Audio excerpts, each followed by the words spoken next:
Eto, u novembru je na brzinu u tom jednopartijskom praktično parlamentu u kojem ima nekoliko poslanika opozicije, na brzinu su sprovedene ove promene i referendum je zakazan, kakva slučajnost, ne za dan izbora, što je bilo jeftinije, nego upravo u vreme praznika. I to već izaziva sumnju. Ja moram da kažem, mi, nažalost, znamo šta nas čeka. Dakle, u demokratskim zemljama Zapadne Evrope nema ovakvog pravosudnog sistema.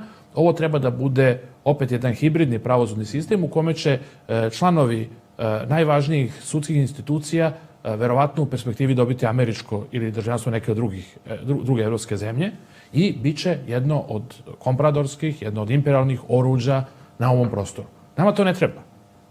I po mom uverenju, čak i da je dobronamerna, čak i da je uspešna, reforma sprovedena na ovaj način ne može biti legitimna.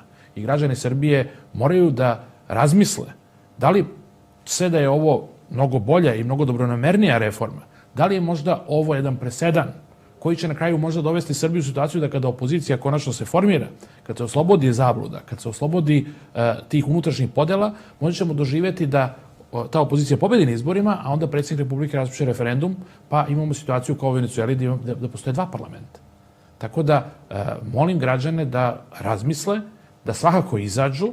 Potpuno je nelogično da ponovimo ono što je već rečeno, da neko smatra da je legitiman onaj koji je raspisao izbore, a nije legitiman onaj koji je raspisao referendum, a to je reč o istoj ustanovi, o istom sazivu Skupštine, o istom režimu i, nažalost, primećujem sa tugom, i time bih zaključio, da smo došli u poziciju da umesto da referendum bude zamajac ujedinjenja opozicije, zbog nekog tajnog uticaja Evropske unije i zemalja Kvinte, pre svega, jer Evropska unija nije jedinstvena, mi imamo sad jedan deo opozicije koji bi trebao da predvodi opoziciju, koji vodi kampanju protiv sopstvenog naroda.